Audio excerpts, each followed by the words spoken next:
Hello and welcome back to the People Analytics Podcast. On the show with me today, I have my friend Reggie Yativ, who is the COO of Agora. Hello, Reggie. How are you? And thanks for being on the show. Hey, good morning, Sean, and thank you for having me. You're very welcome. To start things off for our audience, I would love it if you could give us a little bit of background on yourself, tell us a little bit more about what Agora is and what you do at Agora as the COO. So I'm the CEO of Agora.io. We are a global company. Our team is over 500 people globally. We are distributed in 4 key offices. In Santa Clara is our head office, and we have a large office in Shanghai, and an office in Bangalore, and an office in London. We have also distributed teams, which makes it more accessible, to our customers and partners. Agora is basically providing developers, and our primary audience is developers. We work with a lot of them. We're providing them with SDKs that are packaged SDKs ready to embed. The developers will take those SDKs and embed video, live interactive streaming, and voice capabilities into their apps. So, any app you have in mind that you want to add live streaming, video chat rooms, voice chat rooms, you want to add it right into your app. You would take our SDKs, and once you have done a quite simple process of integration, you're ready to go live, and then you go live on Agora's global software-defined real-time network that makes all this magic work. So all your video and your streaming will be received in highest quality on the other side of the planet or anywhere else where audience is. So the bottom line is we are in the business of enabling engagement as a service, or engagement platform as a service, as we like to call it. Does that make sense? Very much so. And I can only imagine that nowadays you're probably staying pretty busy, given the nature of the fact that demand for remote services, video especially, to enable people to kind of be able to work from home in the midst of the pandemic. So I'd love to hear more from you as far as what's changed recently, given the nature of what's going on. Oh yeah, a lot of us are getting very little sleep these days. So we are we're doing a lot of things these days to help out people to connect and engage with each other, right? So in a situation where you can't really meet anyone, or you can't do the usual stuff, from the smallest thing to actual business, we are very busy in empowering people, doing all those things online, for the most part, using video, sometimes voice, sometimes both. So we are definitely seeing a big surge in I would say 99% of our use cases. Some of them multiply by 5, some of them multiply by 10. So it really depends on what segment of the industry. We specialize in the social gaming space, social streaming, gaming, and education. Those are the 3 areas where we focus the most, but we have a really interesting diversity of use cases that we are handling right now.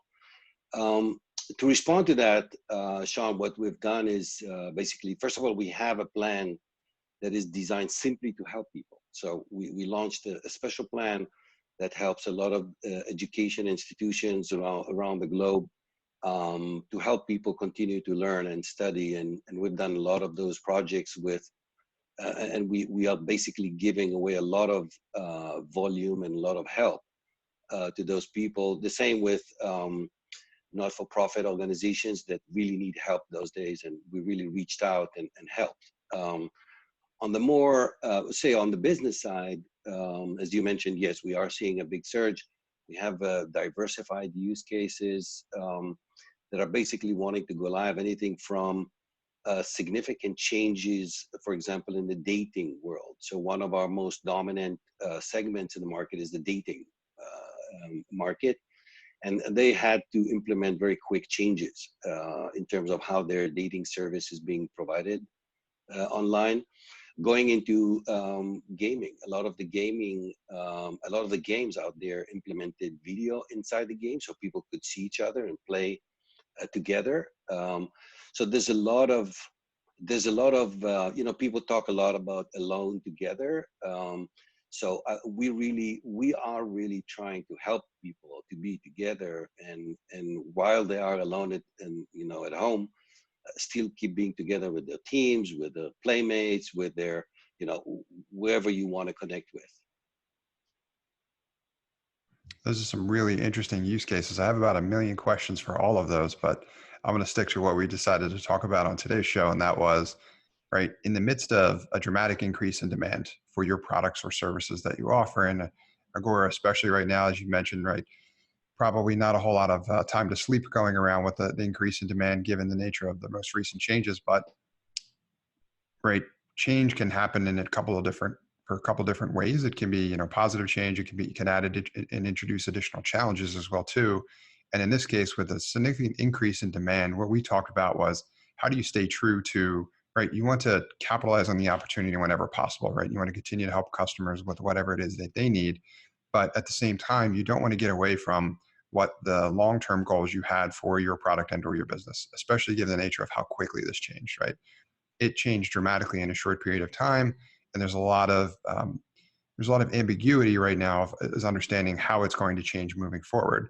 Like some of that we can probably know. Plenty of it is probably going to develop as we continue to move forward. But I'd love to get your thoughts here as well too, right? How do you balance that capitalizing on an opportunity when it presents itself versus making sure that you don't lose sight and focus of your long-term goals? Yeah, Sean, this is a great question. I think it's a lot to do with strategy. So I think it's a challenge for both leadership and actually each and every person that works in any organization right now, not necessarily just for Agora, is to look at the current state and look at remember the previous state, look at the current state, and think about the future. So I do feel like, first of all, things need to start from accepting the situation. So, I've talked to too many people that are trying to struggle, and they're basically struggling with the situation, but that for the most part will not help. You first of all need to accept that this is the situation, and there needs to be a quick process in your mind in terms of, okay, we need to adjust, we need to be agile, and we need to respond to this. So that's one kind of thought process that you should have in your brain as you're leading teams through those times, right? The second thing is remember your long-term objective. I do believe that what's happening right now need to teach a lot of people, a lot of companies, that they need to have a strategy, an online strategy. They need to think about that the world that we're seeing right now is not going to change much in the future. You still need to have those online collaboration, online engagement, for the most part, very visual, very enticing, very exciting for people to use, right? Otherwise, it becomes an experience that no one wants to repeat, right? So, the first thing you need to do is keep the team on track. So, there's going to be a lot of noise. You need to prioritize. You need to make sure that the team understands what's higher priority and what things could wait. Especially when you're in the surge, the peak time, you need to prioritize very well, very quickly. Second is planning. You need to be very good at planning right now, because if you don't, you'll end up drowning in noise instead of actually addressing those things that are really high priority. Three, remembering what it was before, you need to keep to the cadence. So if your teams had X amount of meetings or certain policies in place or certain practices in place, and they need to be adjusted, then together with other teammates, you need to work together to adjust those policies and adjust those practices to the new reality. And as I was telling you earlier, Sean, I do believe that most of what we are seeing right now is here to stay. So people that are working with us on education solutions. They are not working with us just to have them good for the next 2 months. They're actually working on those solutions strategic, and those would, would stay. And for the most part, some of what's happening is not surprising for a company like Agora. We've always believed that the world is going to a place where a lot of the engagement will actually be online, and people that cannot travel, they can't spend $5,000 for an airline ticket just for an event of 2 days in the other side of the universe. There still has to be a way for them to attend the event online, right? So, and if you want to play with people in Mexico or in Argentina or in the Middle East or in Asia Pac, you shouldn't be traveling there. You should be able to connect with them online. So, so a lot of this is not a surprise for us. Of course, the surge is impacting us, um, but I think we are staying true to the focus that, basically communication and real-time engagement should be as natural, as normal, as easy to get as if it was a utility, water, air. It needs to be seamless. It needs to be easy to implement, and it needs to be global in reach. So I think we are staying true to that strategies that we had all along, and we're certainly thinking that that will apply, going into the future.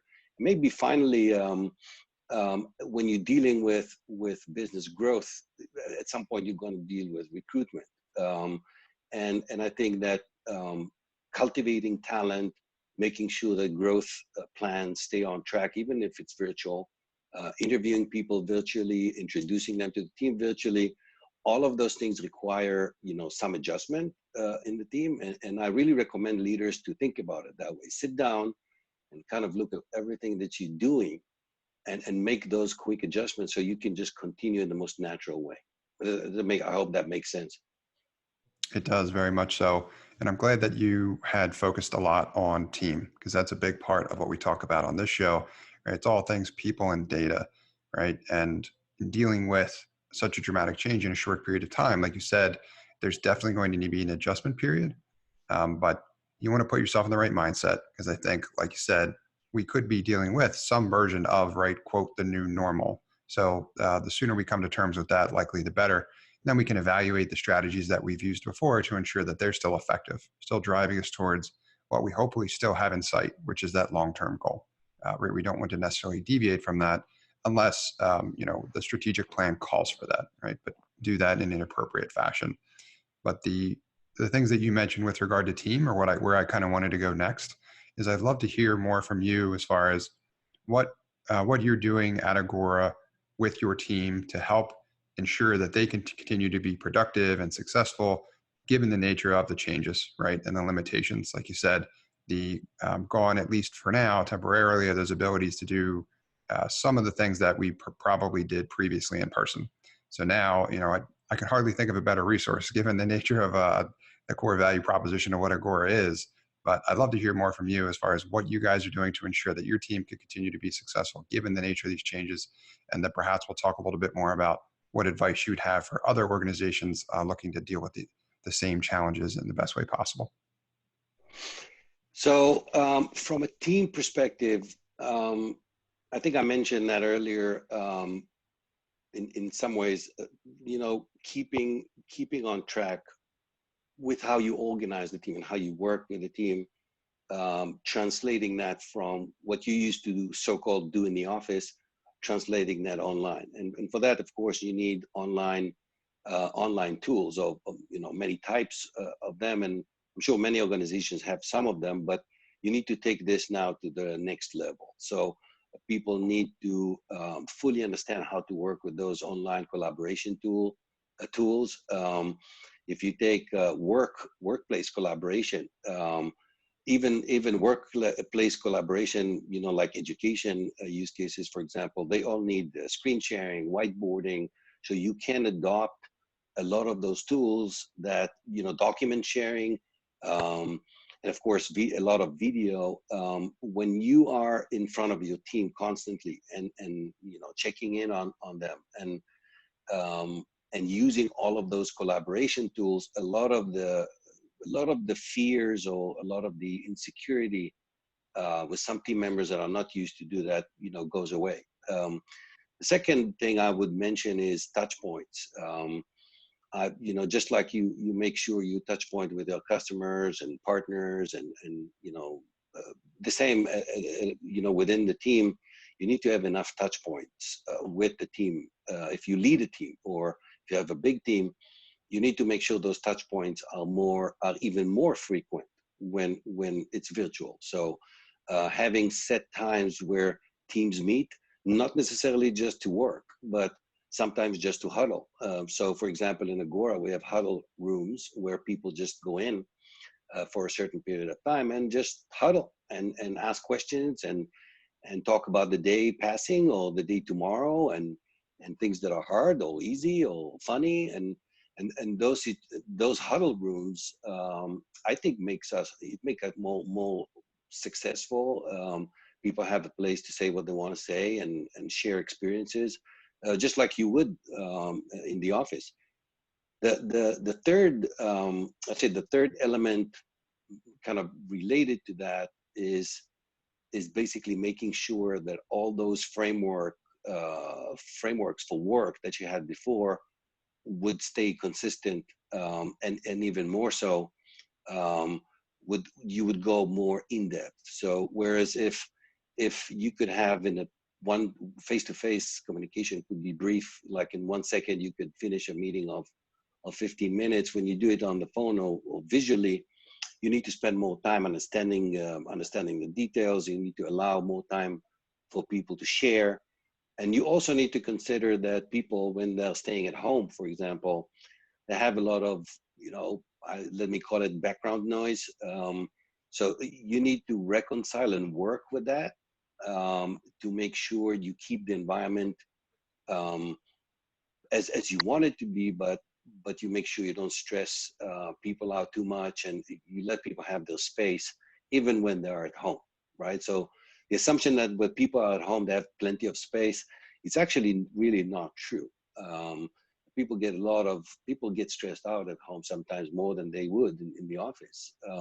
So I think internalizing all of those elements together and working with them would make you very successful, even if you work 100% of your time virtually. And by the way, a lot of our team members, for them, it's nothing new. A lot of our team members have been working remote, on a regular basis. So they, leaning on them now for advice is even, it's a good idea. A lot of them actually have a lot of tips and tricks to share with the rest of the team in terms of how to be more effective when you're working from home. Yeah, that's excellent feedback. Thank you for sharing.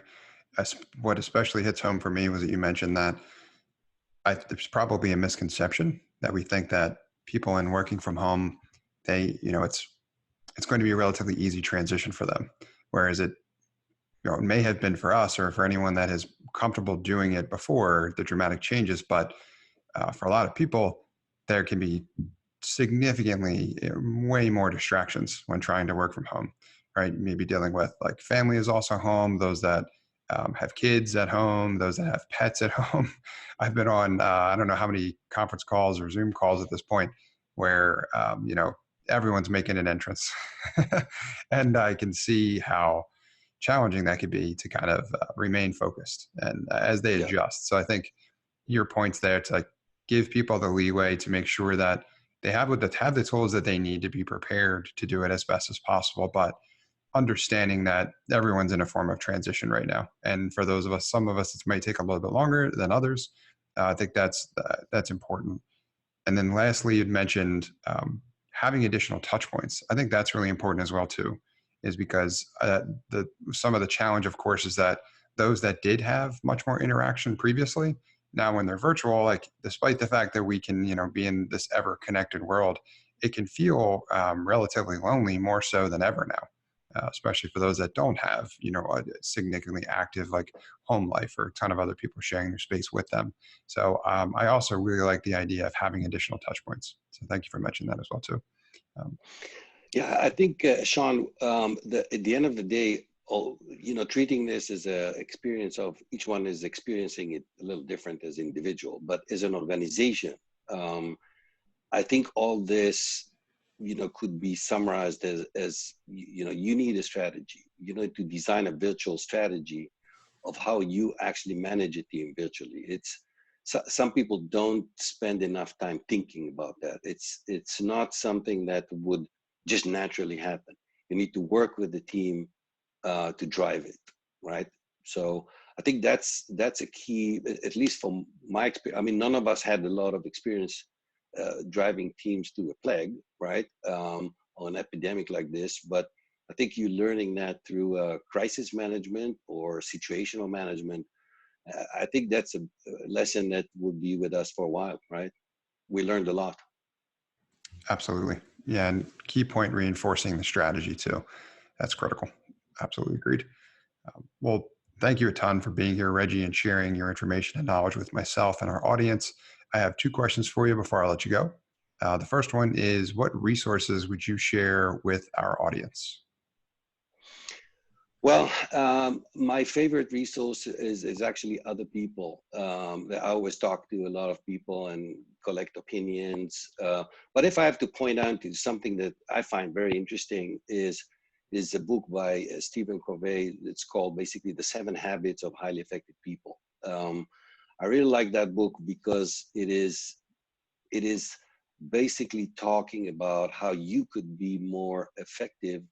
The context is business, but actually, if you really look at all those 7 elements or 7 principles, I think they're really good for life too. So I would, highly recommend people to use whatever free time they have. Take a look. Yeah, that's an excellent book. I will definitely reinforce that as well too. Great choice. And then last question I have for you is, who should reach out to you and how can they get in touch? Well, you can always find a lot about us on Agora, agora.io on our website. You can write me personally on reggie@agora.io. I'll be happy to get your emails and your opinions and questions.